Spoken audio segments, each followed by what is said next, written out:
watching Amador County's local television network, TSPN, and now TSPN presents Love, Hope, and Faith with Heather Murdock.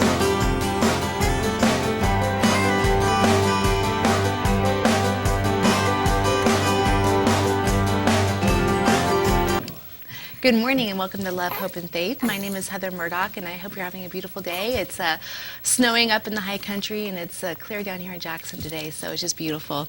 Anyway, I have a wonderful show today. I'm just so excited about it. This is a first for me. I'm having a show today about foster parenting and adoption, and we actually have a baby on the set today, so I'm super excited about that because I love babies. I mean, who does not love babies?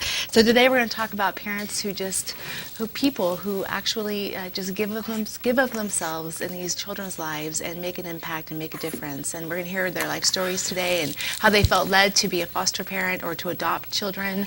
And it's just really touching. And it reminds me of the story this week. Our pastor, as you know, I go to the Sutter Creek Church of the Nazarene, and this past weekend, Pastor Mark Lehman just had a beautiful message, and it really reminded me of today's story, and that is that the story of when Jesus fed the 5,000, and these 5,000 or more people gathered, probably more like 10,000 people gathered to hear Jesus, and the disciples only had, I think it was 7 loaves and a couple of fish, and they were like kind of freaking out, like, how are we going to feed all these people? And Pastor Mark pointed out the story to us and pointed out how Jesus asked the disciples, well, what do you have? What do you have to offer? And they had very little. They did not have enough. And Jesus took what they had, took what the disciples had, and broke it and gave it to the 5,000 and fed them. And there was plenty to go around. In fact, there was leftovers. And it reminds me of today's story because these parents you're going to hear from today, they've taken what they have. They've offered it to they offered Jesus what they've had and said, take it and use it. And he is using it, and he's magnifying it in the lives of these children as they just selflessly take on these kids and just make a difference in their lives. And it's just really inspiring. And I'm sure it's not always easy. I know there's challenges that go along with it. So today we're going to hear about what Jesus can do in the lives of people who say, yes, Lord, whatever that means to you. So anyway, I'm going to introduce Brenda Wylie. Hi, Brenda. Hi, Heather. And Jen Gilliam. Hi. Hello. Great to have you guys on today. Thank you. And you guys go to my church, so I feel like we're just girl talk today. Go Nazarene. Yeah, exactly. Go Nazarene. That's right. So, Brenda, let's start with your story. And actually, we should introduce the baby, too. Okay. And hold her up because she is so precious. I don't know if the camera can catch her. She's going to look. And that's Sophia. Isn't Sophia precious? Oh my gosh, I love her. Seriously, who could resist that face? She's precious, yeah. Okay, good, awesome. Sophia, like I said, she's really the star of the show today. So, Brenda, tell me, you are a mom of your own children, biological children. Yes. And how many foster kids do you have right now? I have 3. 3. Yes. So, how long have you been fostering? Almost 20 years. Oh my gosh, I didn't realize that. Yeah. 20 years. Wow, Yes, so you're a pro. Yes. You're a professional mom. I'm a professional mom, yeah. That's right. So tell me, how did this all got started? I grew up, my mother was a foster parent my whole childhood. Oh, I didn't realize and that. it was kind of funny because I always said I'm never going to do this. Yeah. Because I thought it was very challenging as a child myself. But then when I got about 21, I changed my mind. So the challenge, so let's kind of explore that for a minute here. So the challenge, so were you annoyed that your house was always filled with kids? Yes. Did you feel like you didn't get enough, maybe? Attention? Or was it sometimes just jealousy, just didn't want to share my mom. And that's normal for typical kids. Teenager rebellion stuff, yeah. Yeah. Just wanted my mom, my dad for myself. And but it was a blessing. My sister now, who was my foster sister, is now my sister, and her name's Elisa, and I couldn't imagine my life without her. That's awesome. Yeah. That's awesome. So you're 21, and we should say, since this is a Christian show, have you been a believer all your life? No. No, okay. No. Well, I believed, but I didn't grow up. My mother believed, my father did not. Okay. So there was no church, but there was VBS. Yeah. That's what kind of fed me throughout until I met my husband and his family, and then when I she wants to talk. Started going to church and stuff when I was about 15, and Okay.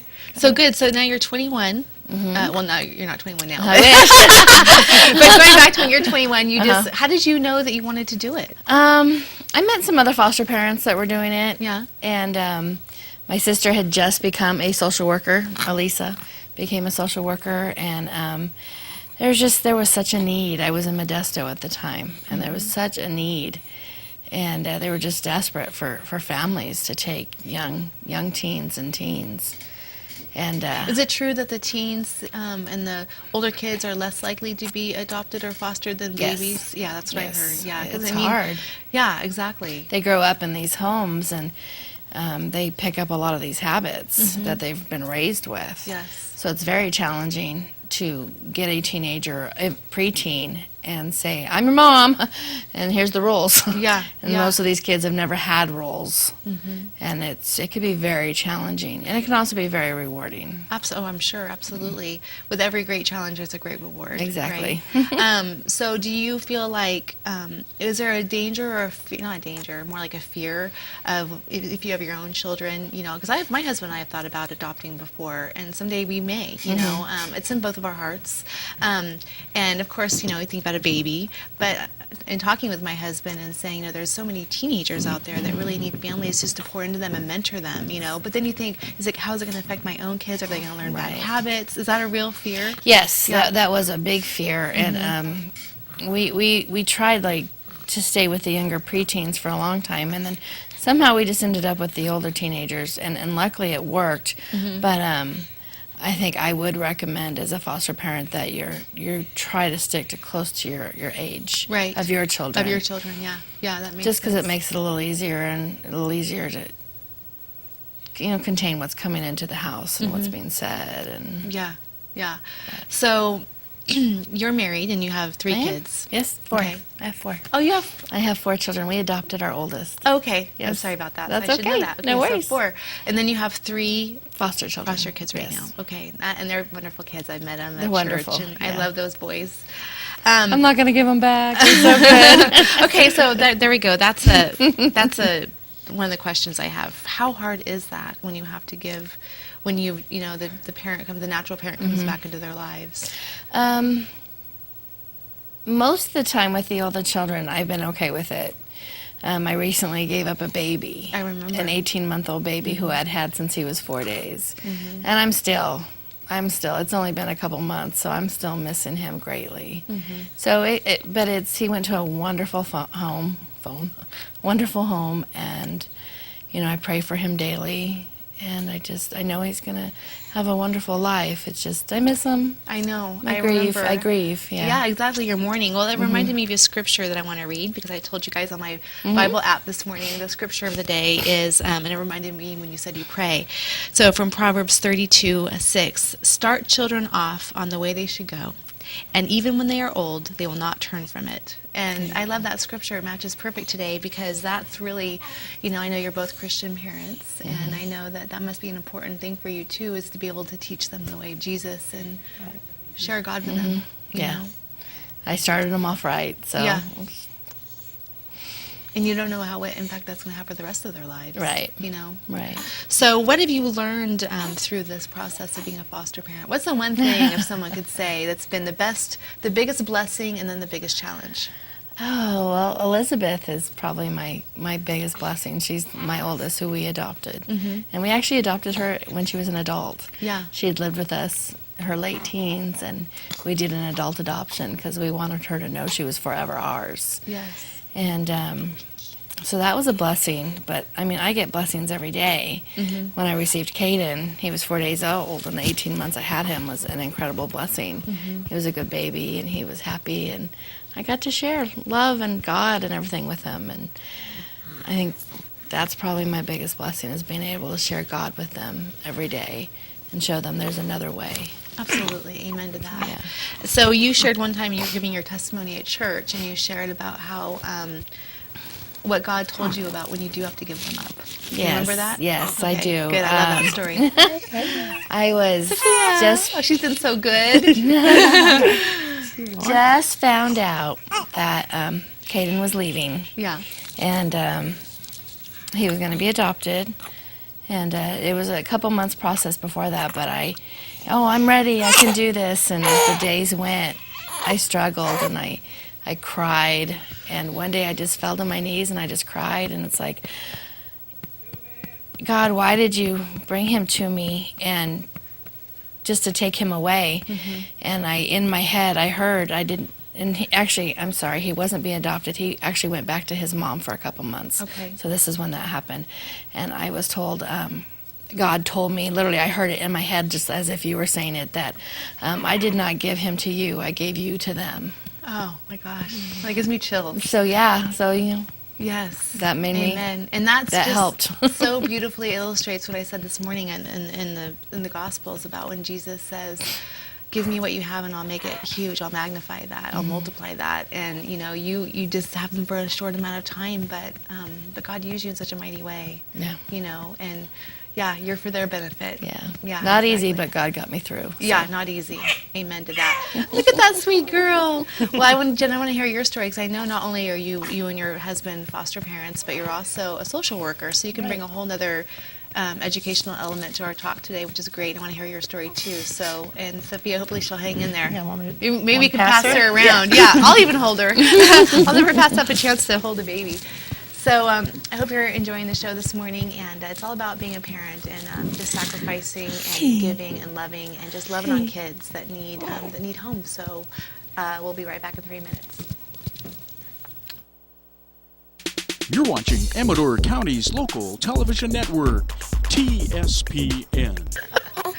And we're back. Welcome back to Love, Hope, and Faith. And today I'm here with two amazing moms, two amazing foster moms. And Sophia. See, I did say her name right away, and she's like, I'm here too. We have a baby on the set, which is a first, and I'm really excited about that. Today we just want you to hear about the joys of being a foster parent. And also, Jen, you are a social worker, so you get to hear today too some information about what it takes to be a foster parent and some of that side of it. So first of all, you and your husband, you have your own children, right? We do. So how many kids do you have? We have, our daughter's 4, she's adopted, Nadia, and then our son Carson is biological, and he is 2. Okay, good. Oh, she likes that. Good.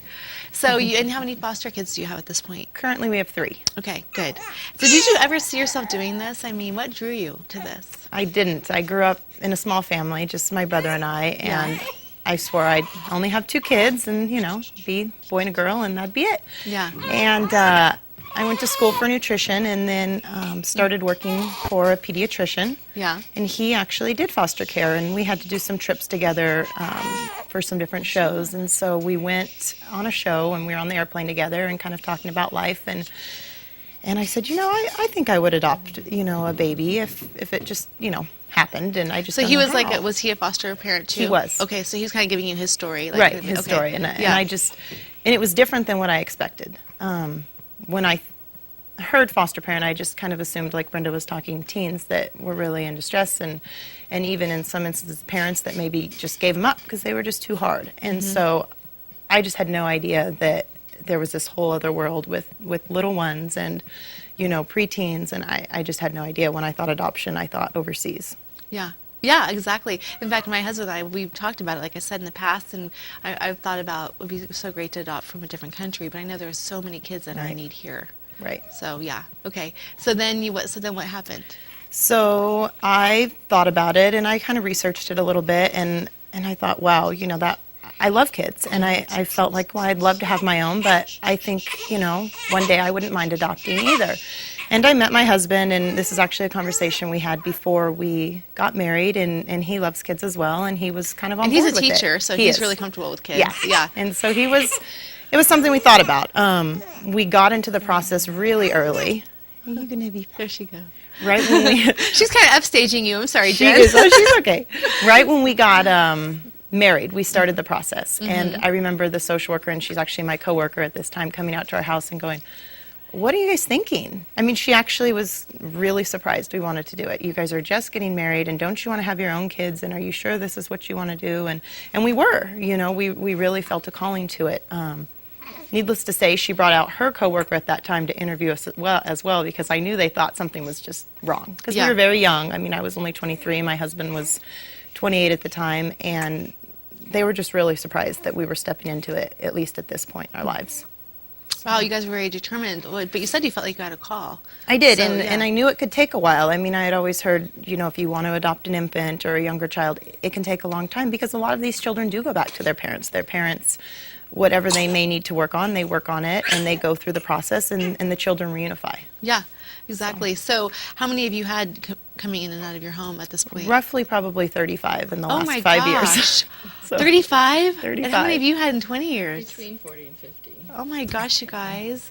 Okay, so let's just say 85 lives that you have impacted, whether it's been for the short term or the long term. That's amazing. You guys are so awesome. Oh, thank you. Yeah, that's so awesome. So what kind of challenge, you heard some of the questions I asked Brenda. What's been the biggest challenge? And then I want to talk about the biggest blessing. For me, not so much now, but when we first got into it, the biggest challenge for me was working with the biological family. Yeah. I mean, you get these kids sometimes in the middle of the night in a diaper, no socks, no shoes, no clothes, no diaper bag, no formula. I mean, they come with literally nothing. Not always, but 99%. yeah, 99% of the time, whether they be, it's an infant or it's an older child, they come with nothing. Sometimes they just reek of smoke or they're filthy, and you're just like, oh my gosh, how could this happen? And I was angry. I mean, I'm going to be honest, I was angry because I just couldn't understand why someone would do this, to these kids. And so that was something for me that was my biggest challenge, was just forgiving. And being Yeah, able, I want to talk more about that because we talked about that on the phone. I thought it was a really good point. Because I'm listening to you and I'm like, oh my gosh, I would be so angry. And you can't help but judge, Right. like what kind of parent would allow this to happen? Exactly. But tell me what you learned about that. So I went through the years, and even she's my coworker now, but my social worker would say, you don't know the situation, and don't be so judgmental, and you don't know what they've been through, and I would hear it, but it never really stuck. I continued to kind of think in that way, and I didn't work a lot with the biological family. Brenda, for example, she's the best in our agency. I mean, she mentors these parents, and so You're awesome. I mean, not only are you caring for their children, but you're mentoring them, and they have this respect for you, and it makes the process so much easier. And now as a social worker, I see how important that is. So I took the job about a year ago, and I had to work more with biological family, and that seemed to help, definitely. To develop more empathy on It your did, part. yeah. And then just recently, in the last 3 months, we've got a baby. And it's not Sophia, it's another baby that we currently have. We picked her up from UC Davis, and she was born positive to heroin, as well as other drugs. And the social worker asked me, this is an out-of-county baby. This baby's going to have a lot of visits. She may be adoptable, but she may not. And are you willing to work with the mom as far as supervising the visits? Because you are a social worker, so I feel like you're somewhat qualified to do the visits as long as they go pretty smoothly. Are you comfortable with that? And I kind of had to hesitate. I was on the phone with her, and we've been waiting for years to adopt our second child. And so I just put it all aside and said, yeah, I'm willing to do whatever it takes. And so that's when I felt like it really turned for me. So I remember saying on the phone to you that one of the things I've learned, especially lately, is that hurting people hurt people, Right. and not to give anyone an excuse, because we have to be held accountable to our actions. Right. Serious, totally. But when you talk about the parents that, have not taken good care of their kids, or being on drugs, and that's horrible.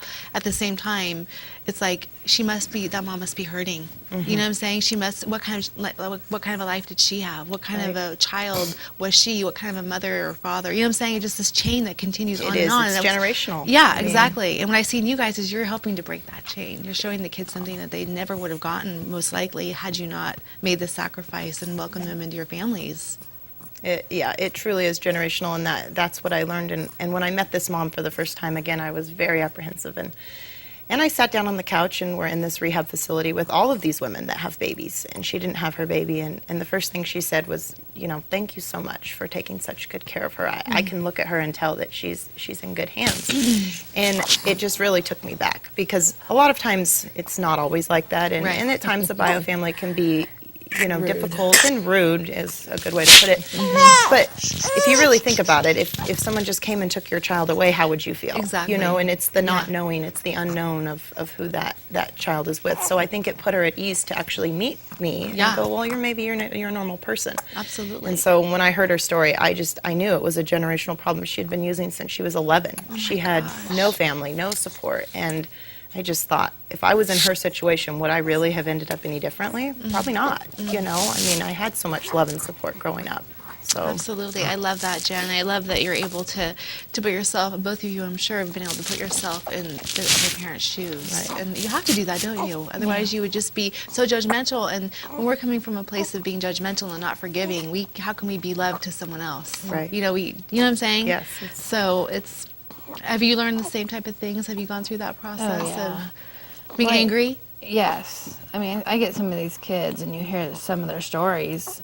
As foster parents, we only get part of the story, but it's usually enough to cause, some very quick anger. And then, like she said, I try working with bio parents as much as possible, and God forgives us. God forgives all. And who am I to judge these people? And I tell them, today's a new day. Try to start new. And I'm not going to judge you on what you did. I'm going to judge you on what you do now. Yeah.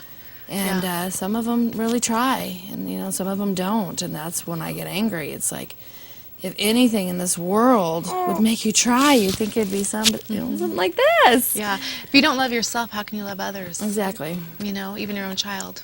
Yeah. Fully. Losing Caden, giving up Caden like I did, gave me a new feeling, though, on the grief that some of these parents must feel. Yes. And like you said, when they come at you with some aggressiveness or defensiveness, it's probably stemming from just grief inside. It is. They know that what they've done. Right. And they're heartbroken over it. So it comes out in anger, Exactly. defensiveness. So how has it been a blessing to your family? You've kind of been sharing that already, but... Yeah, our daughter, we got certified in, I want to say December, January, and she was our third child. We had one that came and went very quickly within a week. And then we had a little boy that was 7 that came, and he was there, and then Nadia came, and she was about this age, 6 weeks old, and we were just so excited, and we went down and we picked her up, and we went through the whole process as far as the reunification, the visits, and she's going back or she's not going back, and there's family that wants her or we're going to lose her. Just the emotional roller coaster that we went through. But the whole time I always thought, we're so blessed because we have her. And yes, this is hard and it's emotional, but we have her. And at the end of the day, she's with us, and we're able to provide that love for her. And, if God wants her to be with us forever, she will. And that was the only way I could look at it and have peace. You totally have to surrender to God's plan, and just surrender that He knows what's best. His ways are above our ways, like we say, and it's true. His thoughts are not our thoughts, and, we have to just kind of submit to that, and you guys are good examples of that, just trusting, Yeah. And so your kids have never known not being foster No, siblings, huh? they haven't. Yeah, that's cool. What do they think of it? I don't think Nadia has really any idea yet. She's just turned 4, and we talk about adoption. It's going on in our home right now, but I don't think she really has a concept of it. And Carson, they just kind of come and go, and he's only 2, so Nadia asks. She's getting to the point where she does ask, where did so and so go, or were they going to come back and see me? And that gets hard because we have to explain that to her that they're going with their mommy and daddy, and that's where they live. And but your mommy and dad, no, I didn't even think we're about just that. helping them for this time being. And so we really try and talk to her about just helping them and caring for them for this short period of time, and then they're going to go back with mommy and daddy. So that's a great lesson for your kids to see that. Again, I keep going back to the sacrifice. It is sacrifice what you guys are doing, but it's what a blessing, and it's so good for the kids to see that that you guys are just being love to people, being love to the world. So on that note, we're going to take a break, and we'll be right back in 3 minutes. You're watching Amador County's local television network, TSPN. Welcome back to Love, Hope, and Faith, and today we're talking about foster parenting and adoption, and you guys have just been great guests. Thank you so much. Thank you for having us. Yeah, it's been awesome. So let's talk more about the challenges, because, off camera, we were just kind of sharing, you were sharing about, there have been times, and Jen, maybe you too have gone through this, where you've had to make a decision that the child wasn't suited for your home. Correct. What led to that, and how hard was that decision? When I first started, it was extremely hard, and I've learned to deal with it more, but it doesn't make it easier. You become a foster parent because you want to help kids, and it's a hard lesson to learn that you can't help every child. God gives us each specific gifts. Yes. And sometimes you get a child that your gifts weren't meant to help this child. Wow. And so you have to give notice, which is, calling Jen. Yeah. And saying, I can't do this anymore. I'm giving my 7-day notice. It's really hard and usually battle. Because you feel guilty, right? Guilty, yes. Yeah, I would imagine. But it's just, some children just don't mix in your home. Don't mix with the children you have. And you got to think about your biological children or other placements you have. Yeah. That this child may be disrupting. Yeah. And so it's very challenging because you feel guilty, like I meant to take care of this child. And Or you think is this child ever going to have someone who will accept them? But then I pray about it, and I always say that my gifts aren't helping. There's got to be somebody out there with the gifts that this child needs. That's a great way of looking at it. Yeah. That's a really good way of looking at the I've seen that opportunity for the work. child. I've seen it work, so it's wonderful to see when the child goes to another home and thrives. Yeah. It's Yeah. like, Oh, that's yay. good. That's good. Have you experienced that too? I have on both ends. I call it the dreaded phone call. You Yeah. just, and you get it and you're like, oh no. So as a social worker, my job is to respect the foster parents' needs, and if it's not working, it's not working, and it's not going to be in her best interest nor the child to be in that situation. And so we work as quickly as possible to get that child placed into another home. We do have what's called a 7-day notice, which by law we have to have that child removed from the home within 7 days. But most of the time, it's within a day or two that we, go ahead and move the child into a new placement. Yeah. So. And have you seen it work out like she's saying, where Oh, it's many like times. it just okay, you worry that, oh gosh, where am I going to put this child, Right. and then they go into a home and just flourish. Oh yeah, Yeah. and yeah. it's really surprising at times because they'll have just these behaviors, or I mean, I've even had babies. The mom calls and goes, "This baby's up all night. He just screams and screams and screams, and I can't do this. I have 2 of my own, and they're younger, and I'm up all night, and then I've got them all day, and I just can't do it." So it's not like it's just on these troubled teens. I mean, it happens on all ages. Right. And what I found is it really isn't so much the foster parent, it's more or less what's in the home and the dynamics of the home and what they have at that time, and whether or not that new child's going to fit, or if it's just too much for either that child or the others in the home. And so it's just finding the right match. We really try hard to match the kids with the families, but every once in a while one just doesn't work, and it's okay. And I like my foster parents to know and not feel bad about calling me, because I just appreciate them so much taking them in the first place. That's awesome. You have a great attitude about that. Yeah. You So- try really hard not to yo-yo the kids. Yes. Bounce them here and there and there. So Is there a common time frame that most kids or foster kids are with you, or does it just vary? it varies. It just It varies. Yeah. I mean, you usually know when the child first comes into placement, there's these different parts of the court, and the parents go to court. They have to go to court within 72 hours, and that court is to decide whether or not the children were rightfully detained. And if they were, then they do a week or 2 out of placement hearing, and that's to look at, relatives. If there are relatives, these kids could be moved to relative placement, which is always good. And if not, the parents are given this plan that they need to accomplish, and generally that's a 6-month plan. Children under the age of 3, it's always 6 months. So basically you get 6 months to fix what has gone wrong, and if you can't, the child may go up for adoption. But if there's reasonable evidence that they have made progress, then they can get another 6 months. So you can end up having this age of a child in your house for over a year. So she's 12, 13, 14 months, and she's being moved back home. Or 3 hours. Or 3 hours, yeah. I had It can one get week ago for stressful on 3 the hours. children. You never know. Oh, little thing. She's like, she wants to start talking. She's got a lot to say. You want to talk to Heather? I think she's tired, but So what are some of the challenges on your own children? I think, like I had previously discussed, just the questions and how to answer them, because many times I work with these prospective families, and they're concerned, rightfully so. How is this going to affect my own children, and are they going to get enough attention? And we talked about that as a family when we had Nadia and Carson, and we said, look, should we stop? Should we stop fostering? And I would continue working as a social worker, but give that way and maybe just be done and let this be our family. And if we decide later down the road to do that, then we would. But we prayed about it and thought about it, and we ended up going, no, I think we'd really like to adopt at least one more. So we kind of pushed on, and there has been challenges. you get kids that come into the house that are just unruly at times, and I always, in some ways, feral.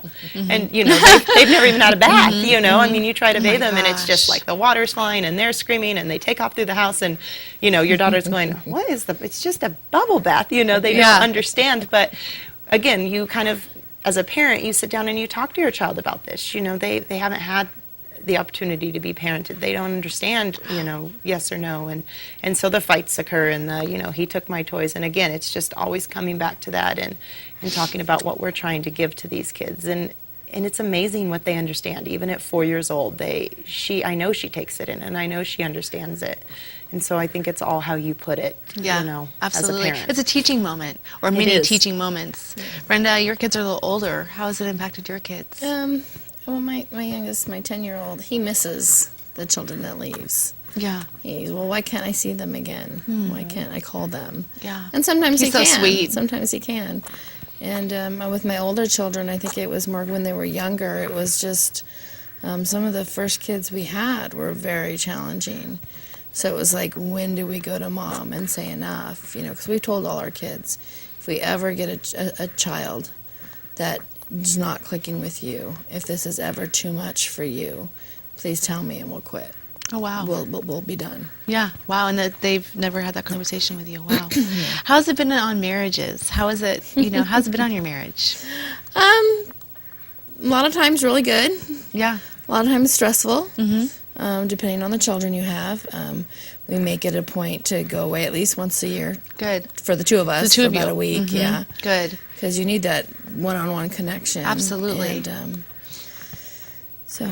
Yeah, you can't, like we were saying off camera, you can't be fully loving to your children if you're not connected with your husband or wife. Exactly. Yeah, exactly. How about you? Definitely challenging. I mean, Yeah. I would be lying if I didn't say it's a challenge. I mean, every day, even this morning we're getting ready, and it's an earlier morning since I was trying to be here, and it's, okay, I got these guys dressed, you go get Carson. No, I got to go outside and do the dogs, you get Carson. And it's like, no one wants to get Carson. He's sleeping.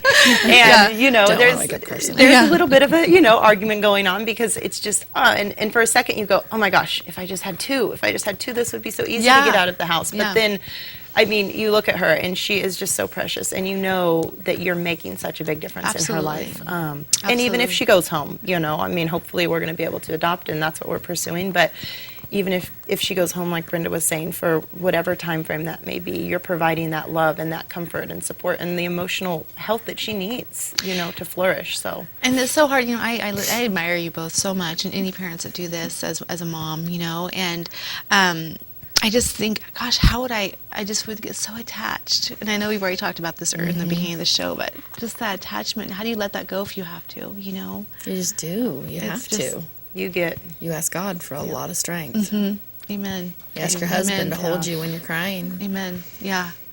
Call your mom. I just thinking about it. Yeah. Call my mom. Good old mom. Yeah. It is. It's very hard. And I had actually a brand new foster parent and her husband that are also doing infants, and we were talking about that, and it's a big fear. I mean, I get phone calls from these newer families. The ones that have done it for a while, they know how to cope. But these newer families kind of just, as these court hearings go on, you start to know what's going to happen. I mean, for the most part, I'm pretty informative to the parents, saying, it's looking like, mom and dad are doing pretty good. They're probably going to go home. I try to prepare them as best I can. But there's times where I get the phone call and they're crying and they're just like, I can't do it. How am I going to give this child back? I've had him for a year, or I've had her for 6 months, or I picked her up from the hospital and she's 6 months old. And I talked to a newer foster mom about this, and she said, I get so frustrated because, and she goes to our church, and she goes, I go to church, or I go to the grocery store, and they ask about the babies.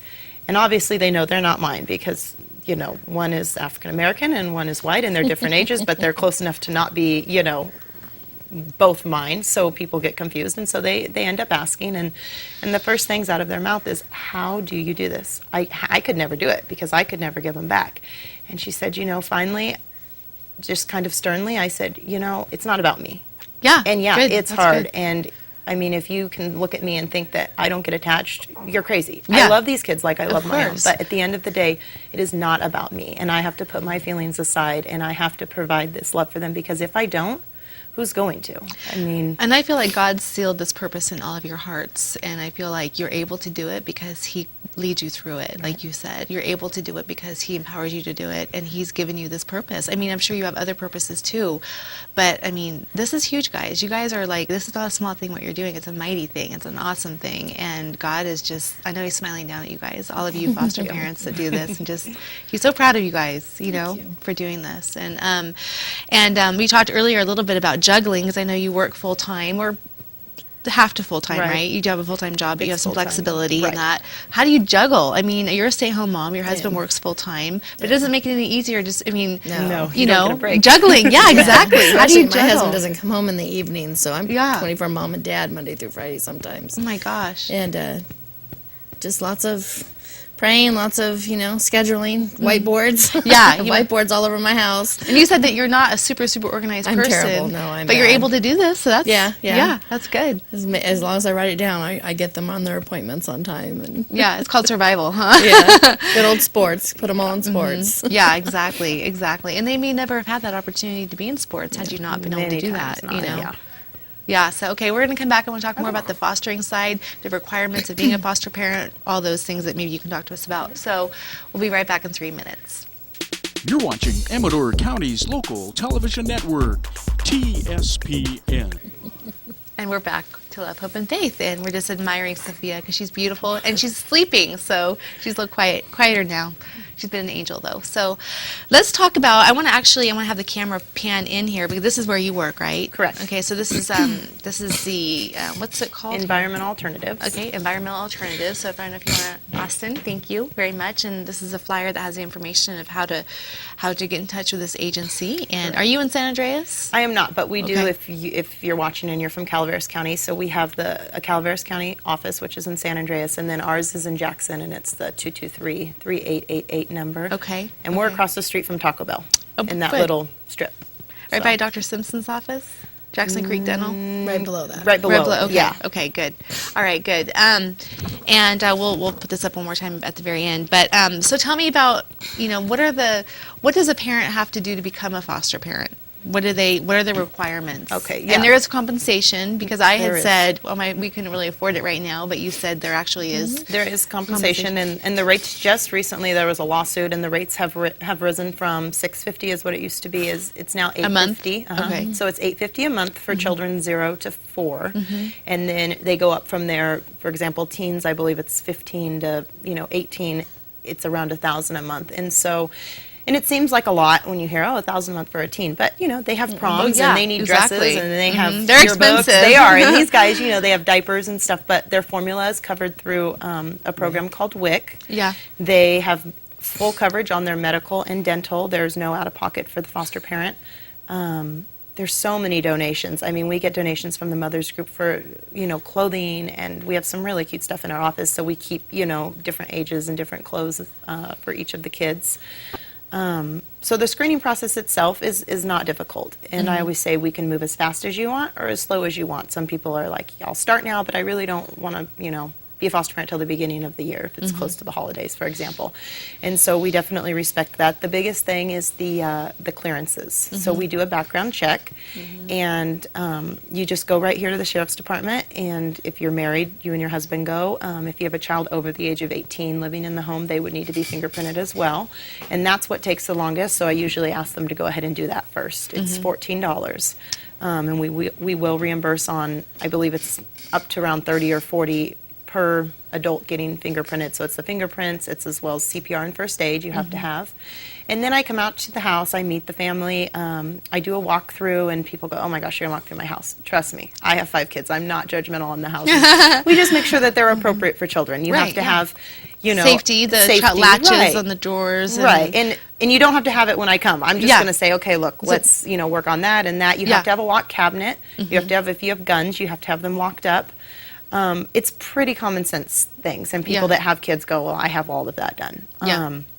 Their files, each child will have their own file, and those things have to be locked up because it's, confidentiality. How often do you walk through the house or do a checkup? Is that often? Once they're in the home, do you do follow-ups? Once children are in the home, I come at least once a week. Sometimes sometimes if the child's been there a long time, it'll be bi-weekly. But on a newer family, I try to come once a week. If they need me more, I will come more. if you're working, I call and kind of schedule. I always try and schedule that time. We are licensed through community care licensing, which also licensed daycare. So those are the kind of policies that we follow, but they're not, again, I mean, people get so worried. I mean, the biggest thing, if you have a pool, it has to be fenced. That's one thing that, if you do have a pool and it's not fenced, that can be kind of expensive. But other than that, it's not hard. Yeah, and there's parenting classes that There are is. required. The initial training I provide, so I either come to the home or you can come to the office, whichever is more convenient, and I kind of sit down and we go through our whole manual. So we talk about the court system, we talk about the do's and don'ts, of just how you care for the children. We talk about the visits, and the children usually have visits, and a lot of times, again, if you're working, they go, well, then I can't do it because how am I going to get the kids to the visits? And we respect that, and we have transporters. We have 4 right now. Oh, wow. Many times we get kids from out of county. They detained around 200 children from South Lake Tahoe last year, between 100 and 200 from Placerville, which is the same county, and then also Calaveras County we pull from, and Amador, we obviously take children from, which was around 50. We don't have enough homes. Yeah, let's comment on that. So you said right now you have how many kids? Right now we have 12 foster families. Okay. Of those 12, my coworker has about half and I have half. My caseload, varies between 15 and 25 roughly, and currently I have 1 opening. If I got a Wow. call, I could place 1 child under the age of 5, preferably a girl. And a lot of people ask what happens. So you get a call for a 7-year-old boy and you don't have a home, what do you do? Yeah. So the counties will call other agencies. Many times those children will be placed out of county 100, 200 miles away. I mean, it can get pretty far, which means change of school, long visits. And so really trying to recruit those families within our county is just huge for the kids because it's hard enough. They're getting ripped. I mean, if you can imagine, social services and the police officer coming into your house and saying, okay, I'm going to take your child, for whatever reason. And they pick the kid up, they put him in the back of a car. They usually try and grab a few things if there is anything available for the child to take, as far as clothing or diapers or formula. And that's it. And they drive to a new house and they knock on the door and they hand the kid off and they walk away. And so just having, I believe, that comfort for those kids, if they're in counseling, to stay with the same counselor. If they're in school, to stay in the same school. For visits, not having to travel, 2 hours each way. It's huge to have that, and And how traumatizing for the child to. It is. Even if you're in a bad environment as a child, that's your mom and dad, or Yep. that's your parent. Maybe it's a single parent, but that you feel so protective of them, even though they may be hurting you. And then to go into a home where you feel like you must feel so lost and scared as a child. They're very scared and, when they come. Yes. and also defensive and protective of your, like, you don't want anyone to think that your mom and dad's a bad mom and dad. It's like so true. Yeah, it must be so hard. That was an amazing thing to me is, with the older kids, I would say 5 and up, these kids and what happened. Like Brenda said, they tell you, I mean, as a social worker, I pretty much know everything. As a foster parent, you know quite a bit because you have to know to provide the need Yeah, for the child. So you exactly. really have to know what's going on. And these kids, I mean, they love their parents, and you will never take that away. Those are Exactly. their parents, and as foster parents, the best thing you can do is respect that and encourage the family and encourage the child, and everybody's this is gonna work out. And if it doesn't, then down the road, that's something you talk about. But initially, we're supporting reunification. Right. But I don't want anyone who's watching to think, gosh, well then I'm not going to adopt through foster care because that's not the way to go. Because we get babies that are safe surrenders. Mom says, you know what, I'm not in the right place right now. I'm going to give this baby up. Do they give away permanent rights? Yes. Okay. Yep. Yeah. And they walk away. We get others that, you pick up the infant from the hospital and maybe mom wants to get the baby back, but realistically, they've been using drugs for a long time, and the social worker's pretty honest. They'll say, look, it's probably not going to happen. Let's look for an adoptive placement.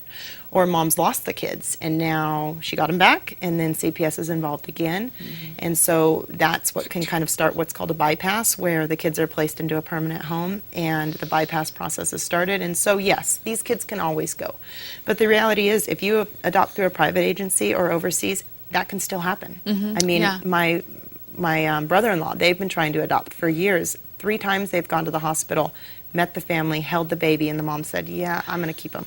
Well, and also, does adoption cost money? Because I've heard I've heard stories of it costs $10,000 to $15,000 to adopt. Right. Is that true? Foster children, no. So if you adopt a foster child, you receive a monthly stipend until they're 18, which depends. It's gone up. So I think it's between $650 and $850 depending on the age. So basically that rate you're getting as a foster parent, you're going to continue to get until the child's 18, which is huge because you haven't planned for it. Yeah. So you haven't saved, you haven't for college and those things. So it's been great for our daughter. We just send direct deposit into her college account. Yeah. They have Medi-Cal for the rest of their lives. So even if you have insurance, you can put them on your insurance. But if yours isn't great, they'll always be covered. That's great. Because Medi-Cal picks up. I believe there's a big tax write-off, and there's a lot of grants that help for college. So if you would like to adopt, this is a great road to go. It doesn't cost anything. The home study's free. Everything is free.